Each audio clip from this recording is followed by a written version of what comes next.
It is September 7th, 2020. This is Atlanta United FC Weekly, a Home Before Dark podcast.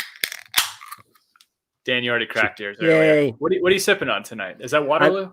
I've got a grape Waterloo, a purple one in honor of our Orlando friends. Oh, I see. I am Tim Herb. As always, I'm joined by my lovely co-host, Mr. Dan James, that way. What's up? How's it going, man? It's going pretty good, Tim. Pretty good. We are Kevin-less tonight. The triumvirate is now a duo. That's right, yeah. No. Yeah, I think I've been on here more times than Kevin this year now. That's pretty crazy to think about in years past. We need a hashtag, where's Kevin? Or like hashtag, we need to talk about Kevin. What's the name of that movie? That's a little more serious than I think we need to get. But thank you guys on Labor Day of all days, as you guys are gearing up and reading probably all of your emails leading into going into Tuesday to make sure that you're not completely behind, taking time out of your night, especially on a holiday. And if you guys are watching us on YouTube, make sure that you guys hit the subscribe button, the notification bell icon. Join us every Monday night, 8 p.m. Eastern time. And if you're listening to us on Apple Podcasts, iTunes, Stitcher, what have you, leave us a rating and or a review. We will read it live on the show. I need to check. I don't know if we got any, but yeah, that's good. It's a much better feeling tonight, I feel like, than last Monday going into recording. We're not. I thought we were talking about Kevin still. Yeah.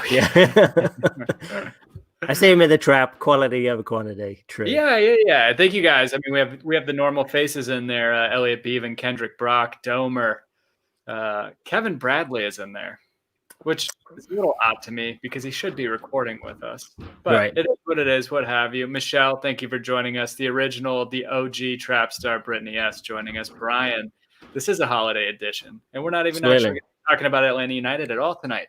Right. We're just going to talk about politics, right? Yep. This is the special politics episode.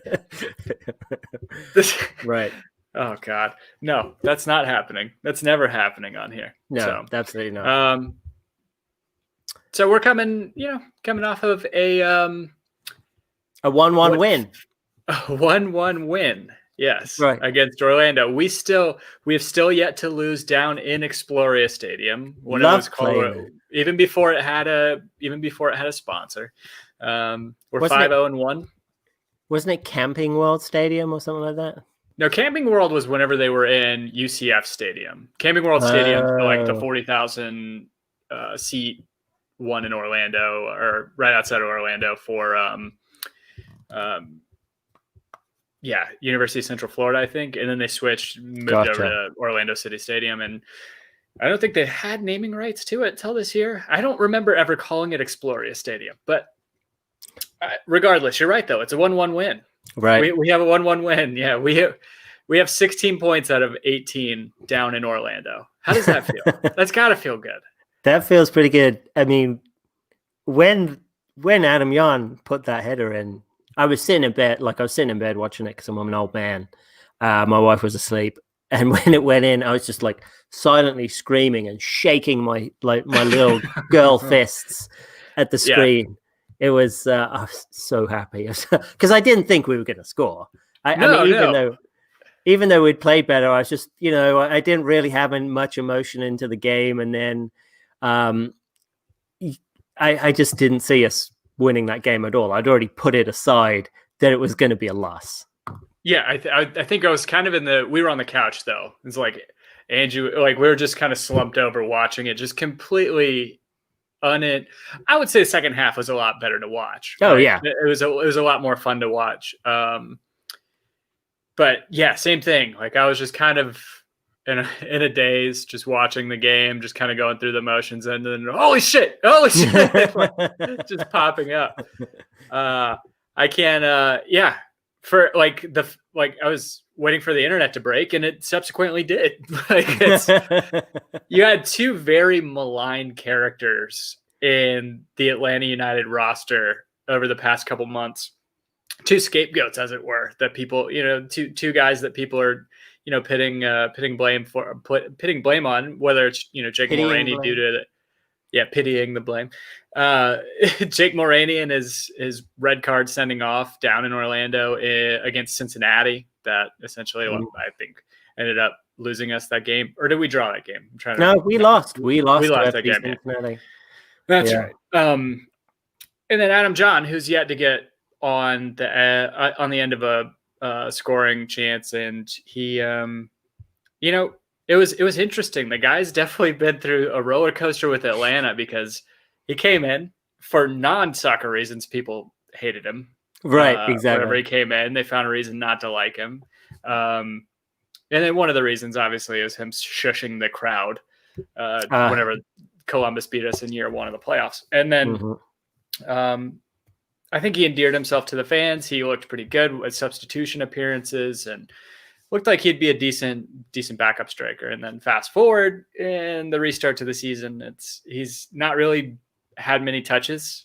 And a lot of people were calling for his head. And then lo and behold, substitution happens, and a couple minutes later, he's put his head on the ball and got it in, where Cubo Torres was unable to do that throughout the game.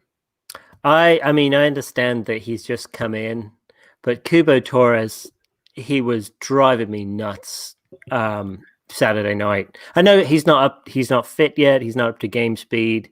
He's not really 90 minutes, but I was like, he has more top tier experience than Jan does. And I guess it's just, I can give him the benefit of the doubt. Like, he's still just getting used to the team. He's getting used to everything. But I was like, come on, dude. When he missed that wide open shot, which was, I think it was a cross from Lennon, where he just headed it right down into the ground and it bounced off out towards the other side of the post. It's like, dude, are you serious? Are you even trying? Kubo? But I guess, we'll give him the benefit of the doubt, and hopefully he can put some goals in for the rest of the season. But yeah. One thing I will say on the goal, I'm still not sold on Jake Mulroney. I mean, even Tyrone Mears had a wonder goal. And to be honest with you, if you're going to give Jake Mulroney that much space, if you're a professional soccer player, you should be able to put in a cross like that to John. If you're going to have that much space and time, if you're not going to get closed down. I mean, he basically ended up strolling up to the penalty box and whipping in a cross. But I don't know. I'm still out on Mulroney. I'm glad Jan scored a goal. Good for him. I'm glad he shushed the players as well. The fans, the Orlando. Yeah, for sure. Yeah, that was great to see him going over and shushing the fans. Kendrick Brock has corrected me, as he likes to do, saying Camping World is the bowl stadium. They do Camping World. I guess the Camping World Bowl. UCF has their own stadium. So gotcha. So we have a lot to talk about with that game, obviously, and the stuff happening before the game. We had some lineup shifts and all that good stuff because of that, right? We recorded Monday of last week with the man who broke the story. Felipe Cardenas joined us last Monday night, and then Wednesday morning, I think, is whenever he broke the news that Al Nasser had, Saudi Arabian club had put in a bid for PD Martinez. And then within the next hour, it was accepted by the team. We seemingly have made a profit off of PD Martinez. And it seemed like, all things considered, at least from my standpoint, and I had tweeted this out, that, whenever it was first, the rumors were first reported, it's like, I genuinely, I think as a show, as, the three of us have consistently been, I think he's been one of our better players the entire, whatever you want to call it, the restart, whatever. He's been the most, all joking aside, him botching that cross down in Orlando, and he's had his moments, but so have all the other players but he was our most dynamic attacker, our most threatening presence, our biggest playmaker. And I honestly felt like the best was still yet to come from him in an Atlanta kit. Finally having maybe some managerial stability under him soon. But hey, the opportunity came. the team saw that the player was probably still a little unsettled. He's 27 years old. He's probably only got 2 big contracts left in his career.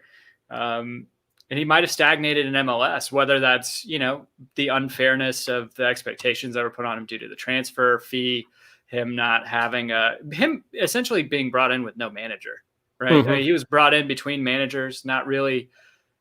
He wasn't Tata's guy. He wasn't Frank de Boer's guy. He was the front office's guy. And he was kind of put and shoehorned into Frank de Boer's system and all that. And it just didn't work out. And all things considered, if the reports are right, good on him for taking that contract, because it sounds like he's going to make a massive amount of money compared to what he was making in the States. And that's nothing to sneeze at. Like, I don't know. I can go on, Dan. What were your thoughts initially whenever that came through? I know we're almost a week removed from it, but we haven't talked about it on the show. When that rumor came through, what I've heard of the amount is 18 million. I've heard that it's potentially more. I haven't heard a rumor that it was less, but I haven't heard a confirmed amount. So I honestly am shocked that we made a profit off him. I feel like it was kind of like divine intervention that we got that amount of money for him and we're able to make a profit. Not that I don't think Pitti hasn't been successful in Atlanta. I think he has. I agree with you. His best was still yet to come for us to see it, or at least consistency, because we did see flashes of brilliance here and there. But I feel like he never lived up to the expectations that were placed on him. I feel like he was good. I feel like he's an excellent player. I'd love to have him on my team, but now he's gone. I feel like it was, we all expected more from him. And I personally think those are kind of unjust expectations. And I feel that way based off of just years and years of watching European soccer and seeing the crazy transfer fees and seeing sometimes how that will break a player's performance, right? Like, if as a Liverpool fan watching Fernando Torres get sold for £50 million in the January transfer and score like a couple handful of goals for Chelsea, right? For the rest of his time there, it's like but it's not fair to the player. Like they play up to the point where they merit that transfer fee. But at the end of the day, it's on the team for paying him that much. It's not like the expectations are almost more external than they were internal, I feel like, with Pitti. And or with any player that gets brought in for that sum of money. And I don't know. I just think that it was probably unfair. And I think that I think he's going to destroy the Saudi Arabian league. And then he's probably going to get himself a transfer to Europe. Somewhere probably, mid-tier club, probably in Serie A or La Liga or something like that. But yeah, if he can do that, I think Longshore said that they have one potential outgoing to, I think, somewhere in the Turkish league. But I had a look around. I couldn't see many departures that were heading to bigger clubs as like a stepping stone. To me, this kind of feels like more of he's just gonna. And I don't fault him at all for trying to follow money and getting paid. I mean, that's what I do, and you've got a family to look after. But it kind of feels like, well, where's he going to go from here? I mean, it's either going to be he goes up and can get transferred over to another one, or he doesn't, and then he just stays there. I personally feel like that's not going to be the greatest platform for him to go from. And my initial reaction was, well, it's great for Atlanta United that he's getting sold. I don't think it's the best thing for his career, but that's all relative depending on how much money you get paid. So yeah, it's fair. I mean, if the rumors are true, it's 500% pay increase, making $5 million a year or thereabouts. Mm-hmm. It's kind of hard to fault him. To me, that is a successful career. That's a successful career move, in my opinion. Any other segment of business you can think of, it's like if you get a pay increase like that. Anyway, and then next day, maybe 2 days later, we get whatever. I don't know how much merit the rumors have to them for Barco, but that's was looking at Barco for probably in the Kevin Bradley range of transfer fee. Not in a logical transfer fee range. Well, it was 25 million or something they were looking for. No, that's what Darren Neal said. Nothing less than 25, maybe. Mm. Oh, so the first rumor I saw was he would be for 25, and then I saw another rumor that 14 euro or 10 to 14 million euros or something like that. And then the next one I saw was like Atlanta United had dropped the asking fee for between 23 and 22. So that's kind of what I was looking at, and I was surprised you were going to get that much right now. I mean, in a year, you hold him for a year, you could get a lot more potentially. Yeah, for sure. I guess that one remains to be seen. I really hope not. And Dan, I completely forgot that we played Miami last Wednesday because that game was so unremarkable. Oh yeah, it was, wasn't it? Yes. Yeah. I don't even know if there's much to take away from that game. I think all there is to take away from it is I think our back two played pretty good in walks, and because Miles played in that one, didn't he, for a little bit? Mm-hmm. Our back two center backs played pretty good, and that was about it. Yeah, it's fair. I mean, I think they've been a pretty good duo together. It was hard to tell, and again, I'm not a tactician. This isn't the show to come to for tactics, I don't think, unless you're the one talking, Dan. Sorry, Kevin. I think you and I are both be pretty self-deprecating in that, but me more so than Kevin. I think that he probably gives himself less credit than he deserves. But I don't know what was causing the. So let's go to the Orlando game, Dan. Obviously, sure. No PD. We have to fill that hole. We have to kind of rework the lineup, but we did get the reintroduction of Franco Escobar into the lineup. Right. I'm trying to remember. Let's see. We had a pivoting, like a double pivot. Is that what you call it in the midfield with the two defensive midfielders between Jeff and Eric Rometti? Yeah. So it was.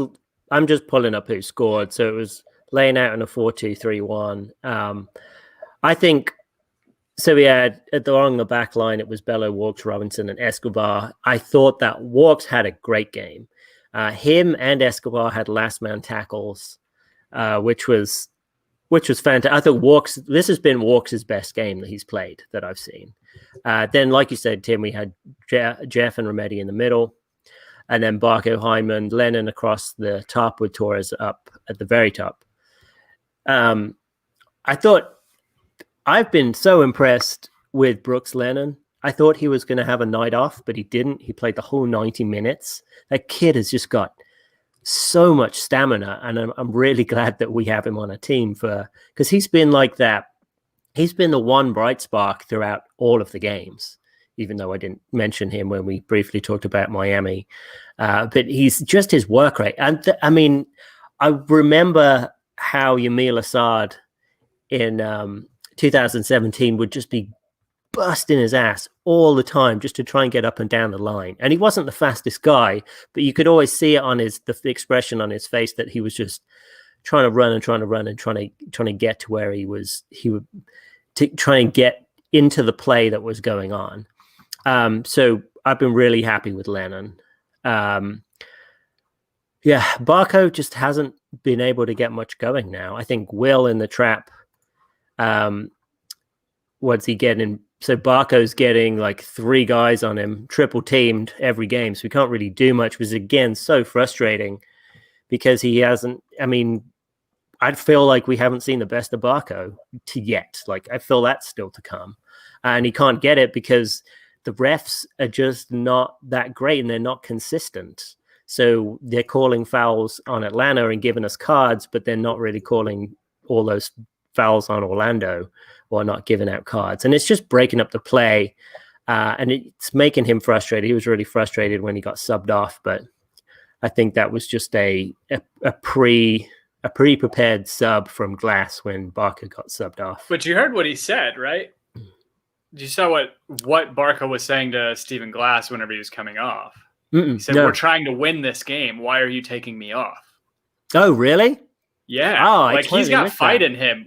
I thought was phenomenal to hear. I thought that was awesome to see. That's that Joseph Martinez mentality. Like he got taken off and he wasn't like sunken. Like he wasn't like getting upset or sad. Like he was angry because he was like, he to me, he was one of the few people that looked like a threat on the field for us at any given time. I felt like he made some whenever, and I tweeted this out during the first half, maybe, is whenever he was working the left side of the field, I felt like we were very, a lot more dynamic, I guess. I thought I saw more threat from us whenever Barca was working the left side of the field. Yeah, it was, obviously, I love the fight in him. I love seeing him, but knowing his injury history too, I'm not upset that Stephen Glass took him off. Kind of save him, and I know he's just getting worked back into fitness, but I thought that was awesome to hear. Yeah, that's fantastic. I mean, like I think Kevin said, if he can elevate to that leadership, to be a leader within the team, I mean, that's to me where his next level of development is in terms of his value. I didn't. I totally missed that. That's fantastic to hear. Yeah, I said that. Stephen Glass said that in the press conference. That's what Barco told him whenever he was getting subbed off, which I thought was great. That's awesome that Glassy said that. Yeah. So, it's good to hear that. And then, I mean, we weren't that threatening. It was interesting because like the first half, this was what I was getting at. Like my tactical awareness is obviously a little off because I see people talking about Miles Robinson and Anton Walks maybe being the reason for the defense being like Swiss cheese in the first half, and that they were always constantly defending. But to me, it was, you had a double pivot with Remedi and Jeff, and it was still, the penetration from Orlando was still there, like in droves in the first half, and eventually leading to that goal before the half. But to me, I felt like that was completely on the midfield. I was like, why do you put in two defensive midfielders? If not for them to be able to release the attack and be able to kind of be a pressure valve for the back four. And it just didn't seem like it worked. Yeah, I felt so. I think Mueller played a fantastic game. He is a very dangerous player that I'm not looking forward to playing so frequently. And then you add Daryl Dike, who is, I mean, he's got all the hallmarks of becoming a Lukaku type player. You know, he's strong, he's fast, he's pretty tidy with the ball, and is just ready to go, and will press you pretty hard. He can finish too, like clinical type finishing too. And I think that's a good call out too. It was like he's not a poacher from inside the box. Like I've seen one or two of his goals, I feel like have come from around or right outside the 18. Well, the goal he scored, he scored for Orlando. Did they end up giving it to him, or did they? No.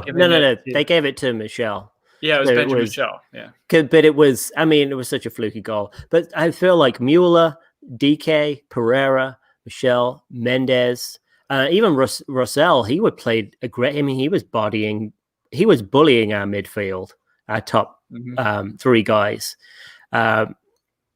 So when you've got those kind of guys in front and a center back in Carlos Antonio who can just get away with red cards all the time, then it's a really formidable team to play against. And I felt in the second half it was almost like they gave it away. They just sat back on their laurels. If they had pressed us like they had been doing in that first half, then I really thought like that could have been our death knell. They would have been able to push us down and got another couple of goals. But we had awesome goal line clearances from Emerson Heinemann to help us out, and some pretty good saves from Guzan, some excellent tackles from Robertson and Walks that helped shut them down. I mean, I was really impressed with this group of players that we had, with only Barco being our one DP, I was really impressed. And I think that they had to have felt like they had something to prove as well. It's like, okay, well, Joseph's out now. Pity's going as well. It's like, what, we've got a pandemic on, murder hornets. Fernando Mesa's still out. Fernando Mesa's still out, right. They've barely been playing. Like, all their guys aren't exactly, they don't even know what they're doing or what their role really is in the club, or a lot of, especially our midfield. I really felt like they had something to prove. And I'd love to have heard what Stephen Glass said to them at halftime. I wonder if it was like a Mourinho-esque, you guys have put yourself in this position now, just get yourselves out, So it was impressive to see that cohesion from the team and the fight, like you said, with Barco, with Dam coming on, and he looked like he was having a good time. It's great to it was great to see that in the second half. Yeah, for sure. Go to the trap real quick. Jay Thug, a new name that I don't think we've ever seen in the trap. Jay so Thug. From MLS. Yeah, he says from MLS fan, LA fan. He said Atlanta United needs better players. Simple. He said Orlando missed so many goals. Could have been bad for Atlanta United if Orlando had better strikers to finish the chances. He's not wrong. I mean, they had a ton of chances in the first half, especially. But you're right. They took their foot off the gas.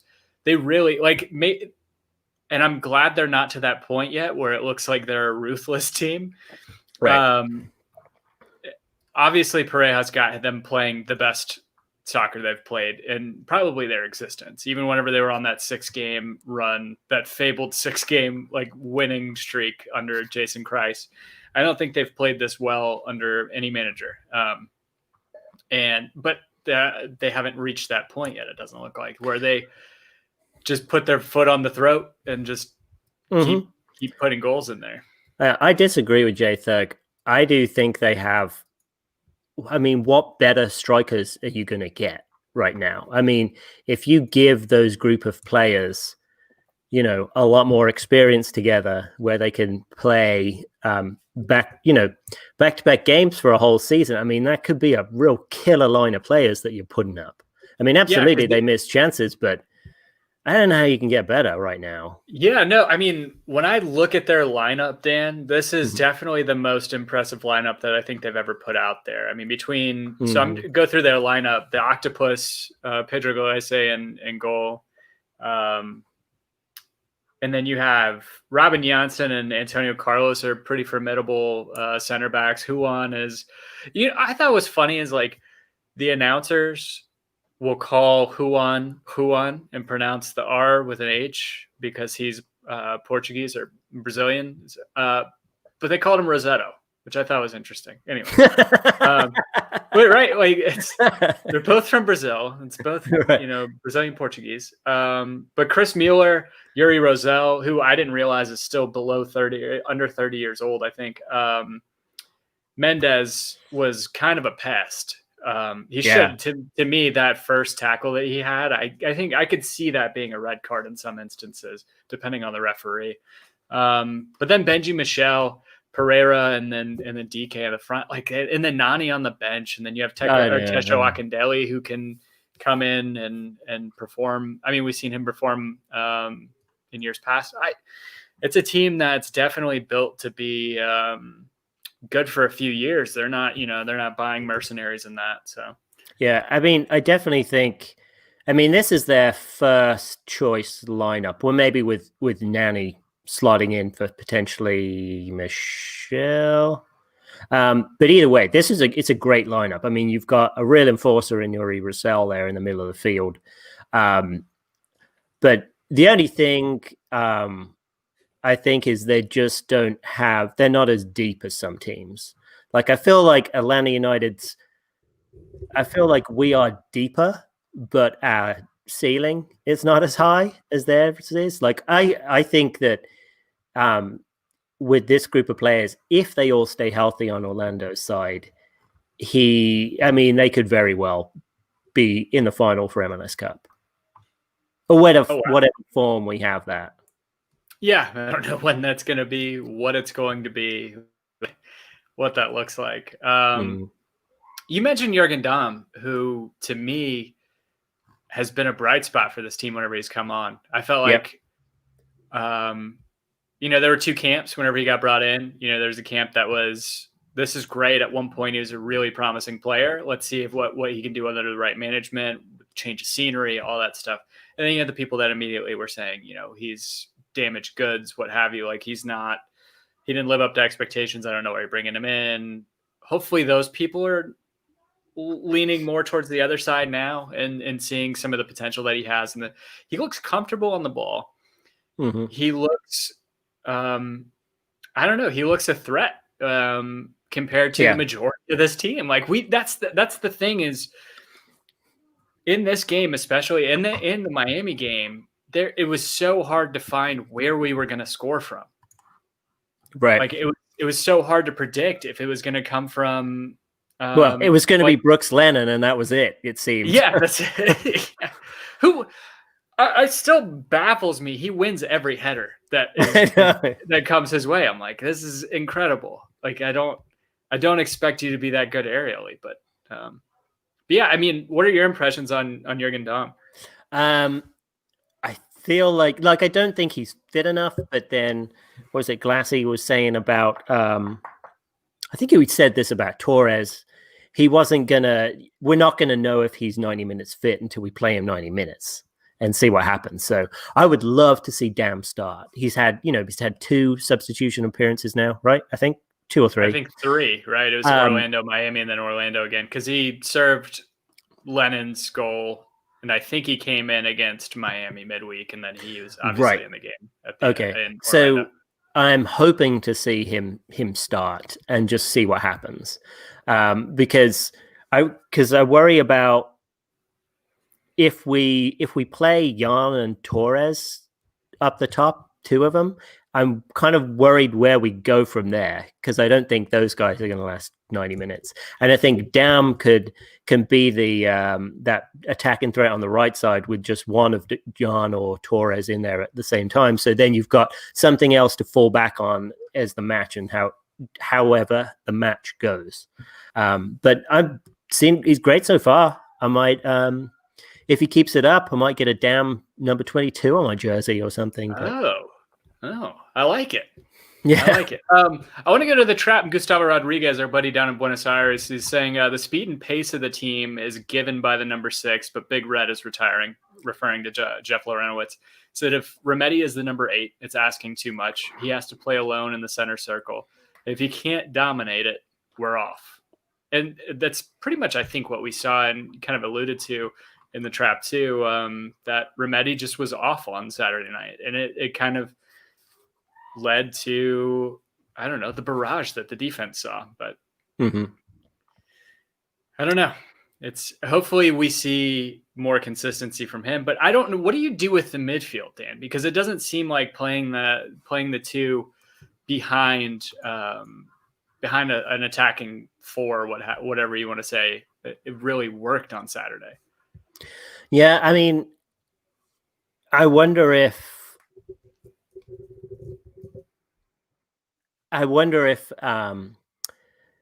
on another night they might do better. Like, I'm not convinced that this may not work against, Miami.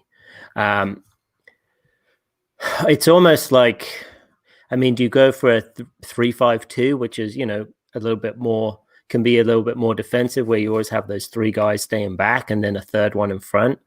I think Remedi just didn't have a great game. Which is kind of annoying because he's been hot and cold. And Lorenowitz didn't have all that great a game either. So, on the defensive, I'm not convinced we found a formula for that midfield. It's almost like it was a game where we could have done with more. We could have done with Rossetto in there, because he's been a lot more stable at times when he's come in. Yeah, that's what Brittany asked, saying she thought Glass was resting Rossetto on Saturday, and maybe that led to that too, and saying that he should probably be starting on Wednesday. Do you start him, or do you start Fernando Meza back there too? I think there's a thought. Doug Robertson had reported today that Fernando Meza is going to be available on Wednesday for the first time. And I think there's the thought out there that he could play center, defense, mid too. Oh, really? Yeah, because I think I didn't know if Meza could play. You were talking about Meza at CDM? Yeah. Interesting. I didn't know he could play that. I would like that floating around. I don't know. Yeah, I'd like to see Rossetto back in there if you did Remedi and Rossetto pairing with Hyndman in the middle. So I mean, you would best. So here would be my lineup. So Escobar is suspended again. Yeah, that's also a really annoying thing too. It's like it's completely avoidable. I felt like too. Yeah, he's got that hot head right now. So I'm concerned about him. All right, so here's what dad of the year right there. I just will say Dan's still saying goodnight to his boys, even though he's recording the podcast. That's dad right. of the year. That's commitment. That's commitment, Kevin. I don't know if he's not wrong. If so Will Boron was saying negative Will Boron in the trap. I feel like every time I read his comment, it's negative. Bellows potentially injured. So too bad. I'm going to put in Bello, Walks, Robinson, and then I'll put Lennon back at right mid. I'm going to play Remedi, and I'm going to put Remedi paired with Rossetto in the middle. So you've got a little bit more push in up the front end. So I'm looking at Remedi being that sort of enforcer, trying to boss people off the ball. And then I'm looking at Rossetto to sort of link play more gracefully up towards Hyndman. That's in my 10 role. I'm starting Dam on the right wing. Barco, I'd keep Barco on the left. I thought that worked out pretty well. And then, yeah, I guess I'd start Torres again. He deserves more chances. I'm just concerned that Jan needs too much support from the supporting cast of players in order to get out what we want from him. And I believe that Torres has more adaptability to different situations. He should do anyway. So I would start him as well. But if Bellows out, I guess you throw Jake Mulroney back there in the left back position, or John Gallagher. I actually didn't mind what I saw from John Gallagher on Saturday. It brought a little bit more energy back in there, didn't it? Yeah, for sure. Like he's faster than I think I gave him credit for. Like I felt like he was quick. I think that he was like very scrappy. Like he hustled a lot on the ball too, or off the ball. I mean, yeah. I thought he was. I don't know, bright spot's the right word, but I liked his injection of energy into the lineup. I mean, to your point, I mean, Adam John he requires too much service. I think that's maybe he works better as a substitution than he does as a full 90-minute player, first 70-minute player, whatever you want to say, because there is a lot more that you have to do to get him into attacking chances, I feel like. Whereas Cubo Torres, for better or worse, I mean, in the past few weeks that you've seen him create chances on his own or get on runs inside the box, being played through and that sort of thing. And it's not just crosses into the box that are finding him. Yeah. Because I think Doug Robertson said, the type of ball that Jan needs is a high arcing ball that can be played not too close to the keeper so the keeper can come out and claim it, but not too far away that he has to, do too much running. It needs to be kind of perfect and spot on. Which he's our Goldilocks. He's our Goldilocks. You gotta treat. I mean, I'm delighted that he scored a goal, but I wanted, it's too much. Like in the dynamic. Well, it's not really in just this messed up world that we're living in, and all the upheaval that's happened with Atlanta United. We need players. Murder Hornets. I forgot them. So many things. We need players who can just make stuff out of garbage, No, yeah, for sure. I think Barco is a player that's like that too. I think that I think I don't Yeah. know if you have pay. I would be interested to see. I like your lineup choice, and I'd be interested to see Jurgen Damm across from Barco. Yeah, I like the speed that brings in, and not just the speed, the agility, the quickness that those guys have. And then if you have Bello and Lennon on either side, yeah, there's threats that can come from. The threats are there. The goal scoring chance, like the creation, to me is still who's going to be that person. Yeah. All right, who's going to be that person that's going to put that service? Oh, was that a question? Was that a question to me? Yeah, no, I mean, it was rhetorical. If you want to answer it, I don't know. Like, I don't know. It still remains to be seen who our key playmaker is outside of Ezequiel Barco. Yeah, I mean, it seems. I mean, from what we've seen right now, it's been Barco and Damm who have been kind of helping to create those chances. Or like is playing. So just going to your three in the mid, I guess is playing Heineman, Rossetto, and Rometty, whatever. Is that like redundant? Is it redundant to have Rossetto and Heineman in the midfield together? I don't think so, because I think Rossetto can be that link up to. He can effectively play that 6 position where he can link it up. Rossetto can push forward with relying on Rometty to back him up.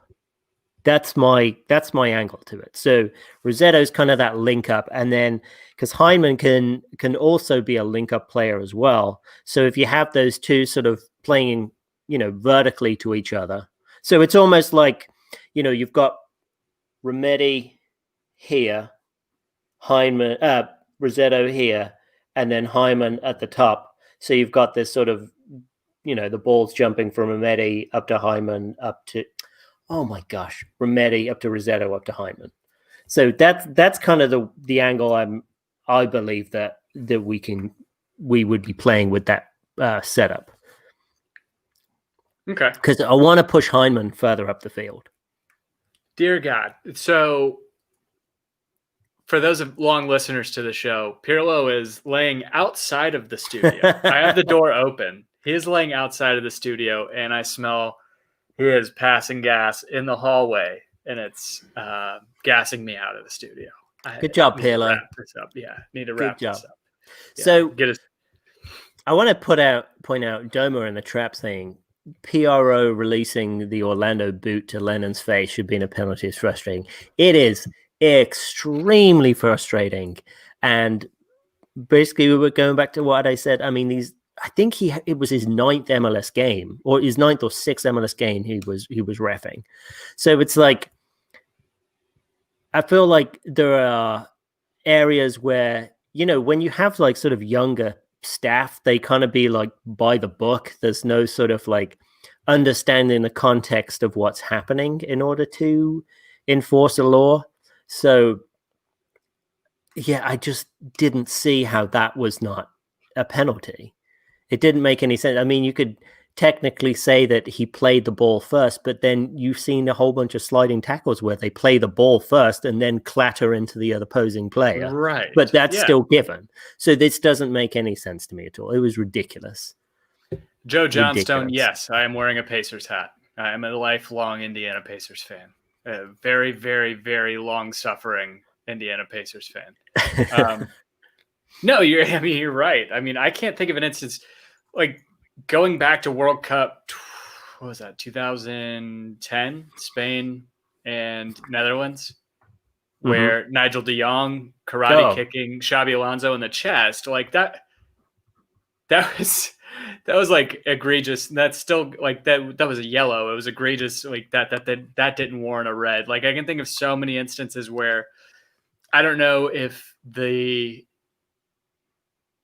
is the referee just scared to change the game that with that call? Like, I don't, it's just so frustrating to me. It's like, be brave, stand by your decisions. Even if you make a bad, like if you make, I don't know, just, you gotta be more confident in yourself. Like I didn't listen to the audio. I feel like from what I was hearing, the guy was saying, "Oh, did he get ball first?" right? Did he get ball first? If he did, then that's fine. That's all I need. I don't. That doesn't make any sense. Yeah, it's like you need that maturity in order to like reassess, feel feel the room, like understand where everyone's going from, and then you can make a correct decision, which is tough to do, and you can only get that through experience. And I want these refs to have experience, but I feel like, in order to give your league more legitimacy, it's to have well-educated and very well-experienced referees. But you don't get experience unless you do it. So, what's funny though, Dan? I'm thinking about it right now. You know who the referee was that only gave a yellow for Nigel de Jong's karate kick to Xabi Alonso's chest? It was Howard Webb, wasn't it? Who's the head of PRO?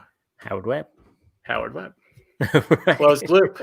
Yeah, it's all Howard conspiracy, Webb's guys.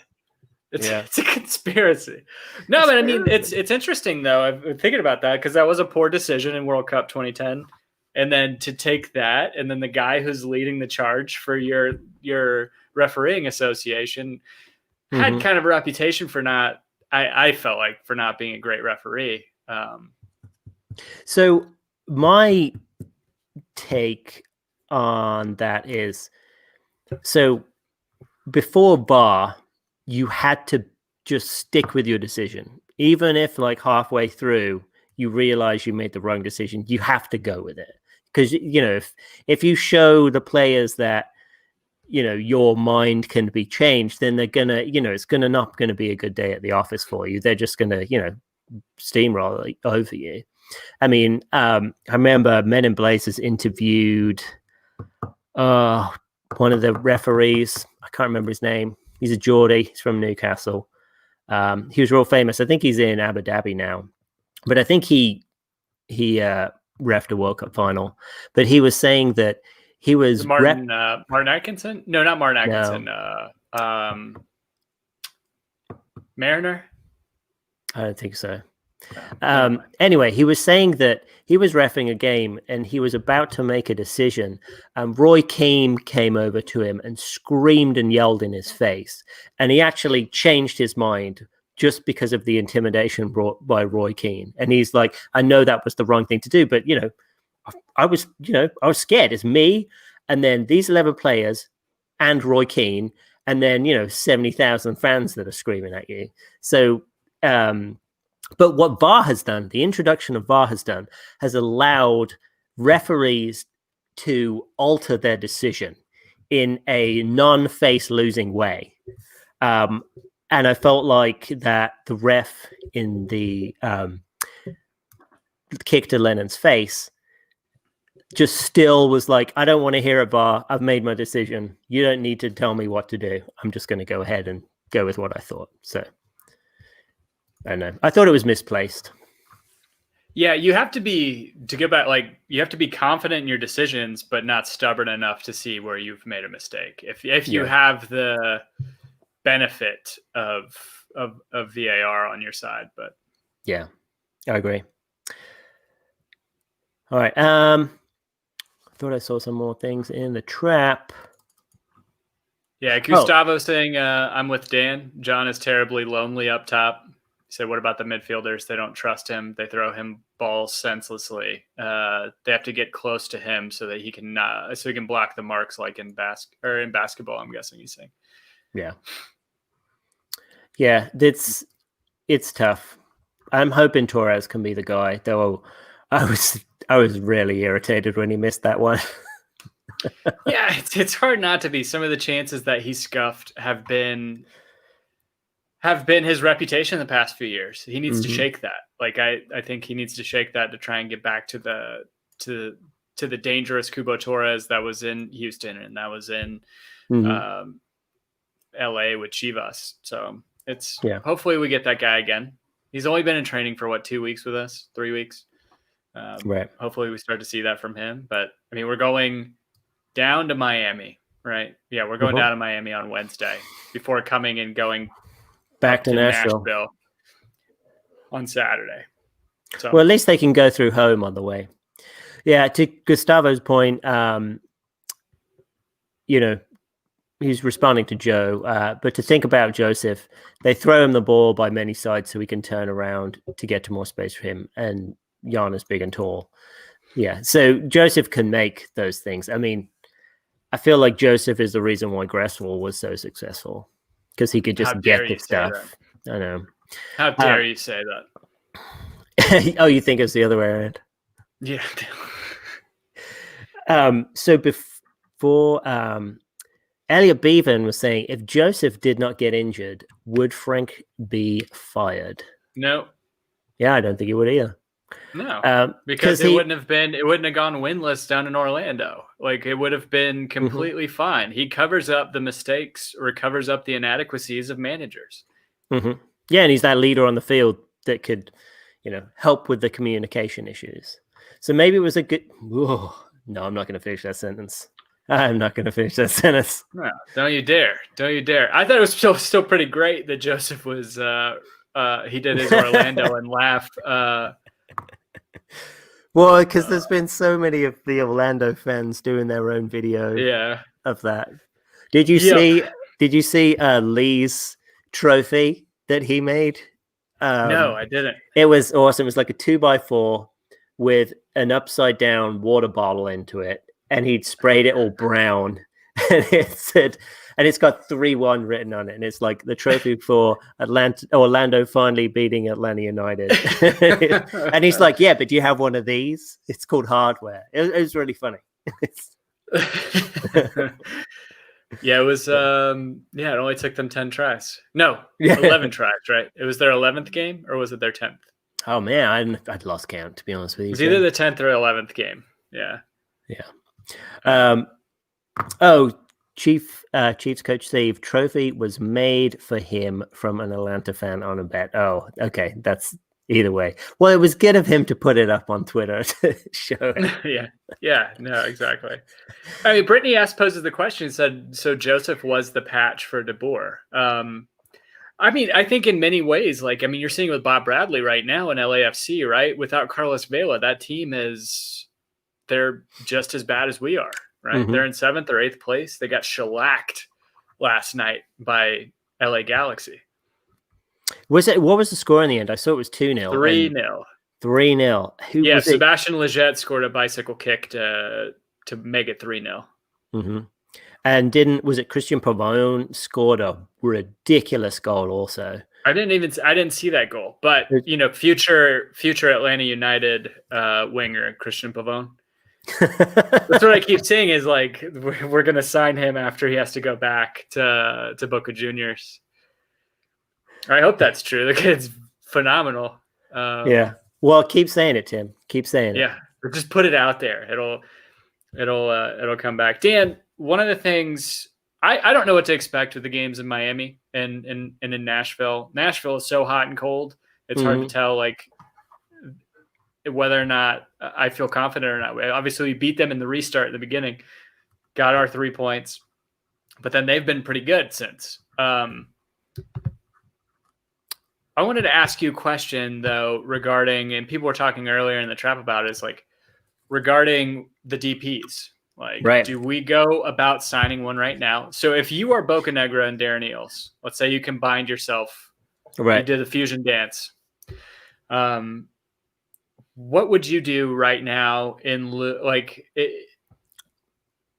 knowing that we don't have a long-term manager in-house yet, knowing what happened with Petey Martinez doing that, signing a big name player as a DP when you don't have a manager with a set vision, do you go about trying to appease a fan base, bringing in a name to replace Petey Martinez, potentially Ezequiel Barco too? We'll see. That still remains to be seen. Transfer window's up until the end of October, I think, 29th, 25th. Do you go and find a player right now, or do you wait until you get your manager into the building? I don't think we can make... It's where whatever's... I mean, we can't... There's nothing much we can do to control the timelines of those. It's like when an appropriate player is available and whatever the transfer market brings up is when we're going to have to act. I worry that if we wait for a new manager, those opportunities could be lost. However, obviously I'd prefer to get the manager in place and then get the player, but we may not have a choice. We may just have to buy the DP and then, get the player. But that's the point. That's what annoys me about the front office with what happened with, well, actually, maybe it's not their fault, but the whole purpose of having a sporting director, which is the model that we have in Carlos Bocanegra, is to keep the consistency of the styles of players coming into the club. So you're not like, with QPR, they didn't have that. So, Harry Redknapp would come in and just drop a ton of money on all these different players that Harry Redknapp wants. You remember that patchwork of mercenaries that team had whenever they got back to the Prem? It's like, holy shit, like, what are they doing? Yeah. And then, so, you'd have these huge swings up and down. And not that there's not change when those things happen, but the point is to like keep it consistent. So you're trying to keep the peaks and valleys closer together rather than like a tidal wave. So really we should already have the types of profiles of players that we have identified that we want to go after. We should have a list of DPs that we are already going after that we've potentially already scouted. We should have that in place. We may not, who knows? So it's just that the timelines never line up. That's my only thing. There's nothing we can do to control that. Like if super amazing young teenager comes out of Argentina and is suddenly available, we can get him to just get him. And then, get Marcelo Gallardo when we finish the contract talk with him. But yeah. I do think that we're going to be looking for a under 22, under 23 aged player because of the salary cap hit that they do. So I think it's an under 22 player gets you $150,000 cap hit, and an under 23 is $200,000. So rather than the regular DP amount of $675,000, you're only charging that limited amount. So therefore, you can have a ton more money to play with the rest of the squad. So if you can make a transfer like Matuidi work in Miami, and he's just a TAM guy, that's what you want. You want to be able. I mean, if we can have the minimum impact for our DPs into the salary cap, then that's what you want to do. That's a no-brainer, because then you want the rest of your squad to be able to pump as much money into them as we can. So then you can go and sign Lucas Leiva from Lazio and give him his retirement couple years in Atlanta, and he can anchor that midfield. Just completely boss. Well, how old is Jesse Gonzalez? Jesse Gonzalez or Jonathan Gonzalez? Jonathan Gonzalez is 21 years old, I believe. Okay. Jesse Gonzalez, on the other hand, I think they're probably around the same age, actually. Not that it matters. You weren't asking. It's Jonathan. It was Jonathan Gonzalez. That's who it was. Jesse Gonzalez. Jonathan Gonzalez is 21. Jesse Gonzalez is a keeper from Dallas. That was very good. That's right. A couple of years ago as a really young player. Yeah. So if we can. And I believe the way the DPs, I believe in the new CBA, some of the younger DPs are actually additional slots. I need to do more research on that because I'm not exactly sure if that's 100% true. But if so, I mean, you want to get those younger hot players in as soon as you can. So, no, for sure. And to your point, I mean, you free up more money, more allocation money to go after maybe more veteran players. If we can find, I just trying to rack my brain for somebody like Matuidi that exists out in Europe that's at the end of their career that we could bring in. I mean, I would love a Tonali to come in, but there's no way now. He'd have to be a DP. Do you think Luca Toni's still playing? Do you think we could bring him in? Like 45-year-old Luca Toni could still score. Probably still score in MLS. Right. Or Mario Gomez. Bring in Mario Gomez. Oh my gosh. So do you think, Tim, because that defensive midfielder player that we're trying to find, do you think that needs to be a more veteran player to bring in? I think it would help. That said, I mean, we have the Jeff Lorenowitz replacement. Yeah, we got guys waiting in the wings, right? Efren Morales, homegrown player that we just signed. He's 17, but obviously probably still a little ways away from playing for the team. And yeah, I don't know, man. I just think of, like, if we could find somebody, obviously, like Javier Mascherano is too old to come and play for us at this point. But somebody of that, like a legitimate enforcer, central defensive midfielder to come in that could really just, I think, completely change the team. But again, where are our goals coming from? That's the hardest part to think about right now. Like, I saw somebody, I can't remember who posted, is like Iron Robin scored this weekend for Arenveen, maybe is who he's playing for. He's playing for a Dutch side now. Somebody's like, did anybody reach out to try and sign him? It's like, to think about, that would have been nice. Wasn't there a rumor that? Yeah, it's that like a year ago or 2 years ago. For him. So I don't know. Yeah, I don't know. It'd be interesting. If Barcelona can swing getting Gini Wijnaldum for £15 million, like, we can find somebody out there, right? Like, we can find somebody to bring in. Yeah, Messi's available next year. We have to wait a whole year for him, though. I do not care about that Messi saga. Jeez. It was never going to happen. It was never going to happen. And I said it in our Slack weeks ago. It's like, this has always been posturing. Yeah. Like, I don't know. I don't really care. They're going to win the league. Like, they're going to clean house. They're going to bring in really quickly replacements. Messi's going to win them the league. Not that La Liga's that strong right now, but. Well, it's just 3 teams, right? It's them, Atleti, and Real Madrid. Yep, that's it. Chiefs coach Steve. Anyone hearing any rumors buzz on managers? No, I've had nothing.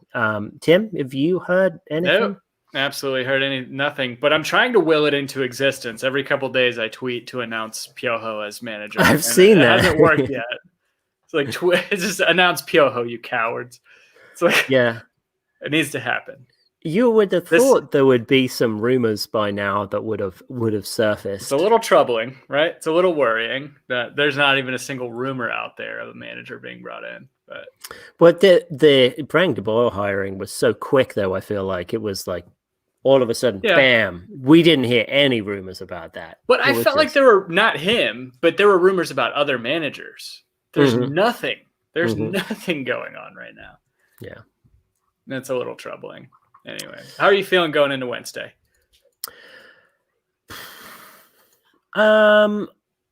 Quietly confident. Again, I think it could easily be like a 1-1 draw or something like that. So I had their last game pulled up and I was trying to have a look at how they did against Miami. Lost to Nashville, right? No, it was a 0-0 draw. draw. Yeah, that's right. Yeah. So, yeah, I'm hoping that Matuidi, how long did he play? I don't think he played. So their lineup, it was a 4-2-3-1, right? So they had Ben Sweat on the left, LGP, Reyes, Figal, and then in the middle they had Matuidi and Ulloa, and then it was Agudelo, Pizarro, Morgan, and then Carranza up top. So you'd think that, I'm trying to find out what minute Matuidi got subbed in. Subbed out in the 70s. Subbed out on the 79th minute. Okay, so he played good. He could probably be I'm sure he'll be playing on Wednesday if he doesn't go the whole 90 minutes. So I'm interested to see how that goes. He didn't seem to play that great. Hopefully he's going to just get shocked by how much better the MLS is compared to what his expectations were. I feel like we should play with a little bit more confidence against Miami after Orlando. I kind of agree with Mike Conti when he tweeted out about this could be the turning point in the season for Atlanta United. And I think, I agree with him. It could be. We'll have to, but depending on if it's another, a dour 0-0 game against Miami, that springboard, that turning point is basically gone and wasted. So I'm hoping that I think we have the potential to beat them. I think it would still be a low scoring game. So I think it could be like a 2-1, or it could be a 1-1 game. I don't think it's going to be high scoring, but I just hope we score. Yeah. Yeah, absolutely. I was surprised when that finally hit the back of the net. Yeah. I didn't get think your that score was gonna predictions happen. in the chat. Let us know what you think. Elliot Beeman says 0-0 draw, which I hope not. For the love of God, I just want to see something. Whoa. Brian Let's see says something. transfer market. Sorry, Tim. Brian in the trap. Transfer market saying 19.3 million for Pity. Wow. What currency is that? US dollars, I'm guessing. I'm going to have to look it up unless Brian comes back with it. Brittany S saying 2-1 Atlanta. I feel good. I feel good going into this game. A lot better than I did against Orlando. So US dollars. So 19.3 million US dollars. That's a coup, right? I mean, it's a pretty decent return on investment if we spent 14 million for him. Coach Steve saying 1-0 to the good guys. Yeah, I think we get back on track. It was funny. Like, I'm trying to remember what our points predictions were going into the restart.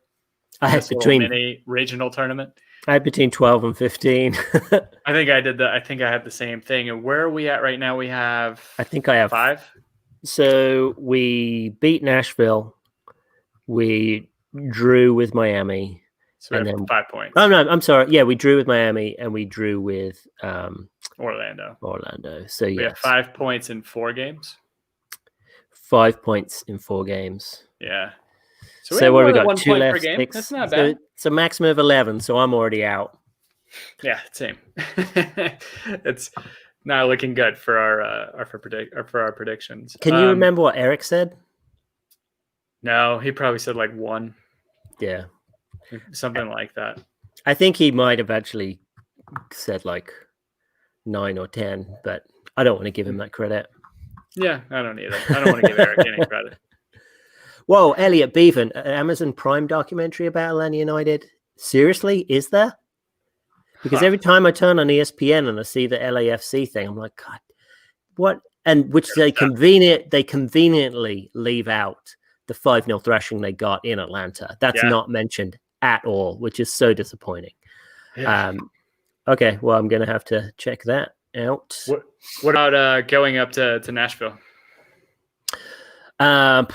Man, I kind of feel, Tim, I'm just like a one game at a time. I'd say we could beat Nashville. We've beaten them before. What's their last game Nashville played was against Inter Miami? Yeah, 0-0. Right. So, and how didn't they beat Orlando 1-0? Sorry, Nashville? I'm just pulling it up. They lost 3-1. They drew. Okay, so Nashville played us where they lost 2-0. They lost 3-1 to Orlando, but then they beat Inter Miami and drew with Orlando 1-1. Then drew with Miami 0-0. I guess they've already played Orlando twice. I could have sworn they lost 3-1 to Orlando. They've played. No, they did. Right. Yeah, they did. Okay. No, they lost to Orlando back in the end of August. Gotcha. So they've played 5 of their 6 games. So our one's the last one. Yeah. So they'll have a week's rest when they play us. So I feel like we could go up there and beat them 2-1, 2-0. I feel like we could go up there and lose 2-0. I'll say a 1-1 draw against Nashville. I'll say 1-0 to both games. I'll say we win both games 1-0. Nice. I hope so, Tim. Yeah, we'll see if that happens. I don't know. I'm more confident in our defense, despite the thrashing that we got at home to Orlando. I am a lot more confident in our defense than I am in our offense. So yeah, I feel like that was just a perfect storm of silly things happening. Yeah. You got anything else? Allow me one note of nostalgia, Tim. You mentioned Fernando Torres's $50 million £50 million transfer to Chelsea, and then you guys blew it all on Andy Carroll. But what I remember, Oh, wait, hold on. We spent like 35, 70% of it. I'm just giving you that. Let's be fair. But when that happened, wasn't that the largest transfer? Was it in the world at that time or just in the Premier League? Yes. No, it was in the world? No. I think at the time Kaká's transfer was more, and then so was Ronaldo's. Okay, so it was the biggest in Premier League history at that point in time. Yeah, because I think that Ronaldo from Man U to Real Madrid happened before, maybe the summer before. Somewhere around that. What fascinates me is the inflation on that now, because I mean you've got players like Kyle Walker being transferred for 50 million now. It's just insane that. Wait, did he move again? Or are you talking about his transfer to Man City? Look how much money Man City spent on their defense. I know. It's bananas. And they just keep doing it. Yeah, because they can. Elliot Beavan, there is no Atlanta documentary. I just want one for the future. But then look at the Liverpool back line, Dan. You have homegrown Trent Alexander-Arnold, best right back in the world. Yeah. You have Virgil van Dijk, most expensive center back. But then you have how much was he? At least at the time, he's most expensive. He's 75 million pounds. Wow. Which is a bargain. He pretty much won them a title. Keeping goals out. Yeah. Andy Robertson, who's arguably the best left back in the world, is £6 million buy from Hull City. Wow. And then Joe Gomez was like 10 million pounds from Charlton years ago. Right. So. But then Allison was 50 million. Like, come on. Like Kepa was 70. So like,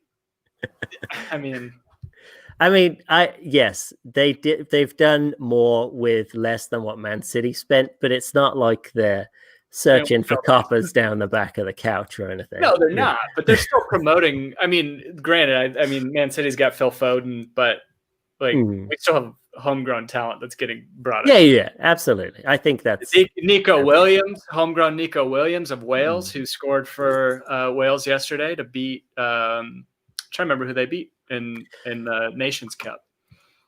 I haven't been paying attention. Yeah. Which is terrible, really. Phil Foden and Mason Greenwood got sent home for breaking COVID protocols. Dumb little kids. Calls them back up. But Chelsea spent a shitload of money. They got Kai Havertz, Ziyech, and Timo Werner. Mm-hmm. They spent a lot of money. Yeah. Well, it's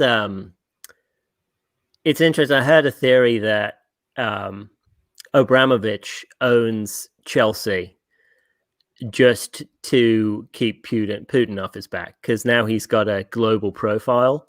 So if anything happens, because you hear a lot of these stories about Soviet millionaires getting muzzled and taken out just because they could end up being a threat to Putin with having that much wealth. But no, now Abramovich has all this wealth. He needs to have a global profile just in case anything happens to him. It could be, it would be a high profile case. Assassination. Yeah. Potentially. I don't know. Just putting on my or assassination attempt, right? Because the guy that was going up against Putin and he's still alive, right? He's poisoned, but he's still alive. No, yeah, just kept in a constant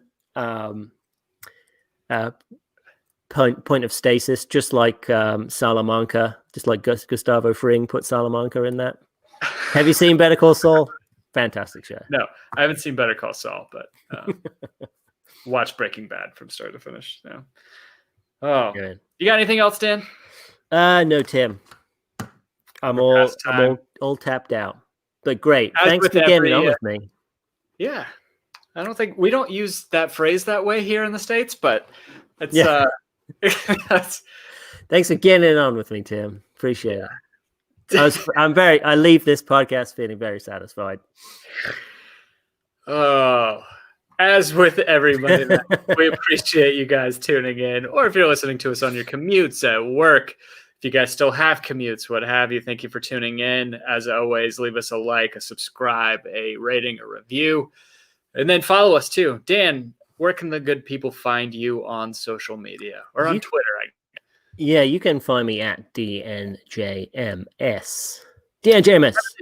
Kevin is not with us, but you can find him at the architect, _ARC1TECT. You can find me at Tim Herb on Instagram. You can also find us collectively as a show on Twitter, Home Before Dark. That's spelled B and the number 4. Again, we love you guys. Thank you for tuning in. As always, be home before dark. Sweet.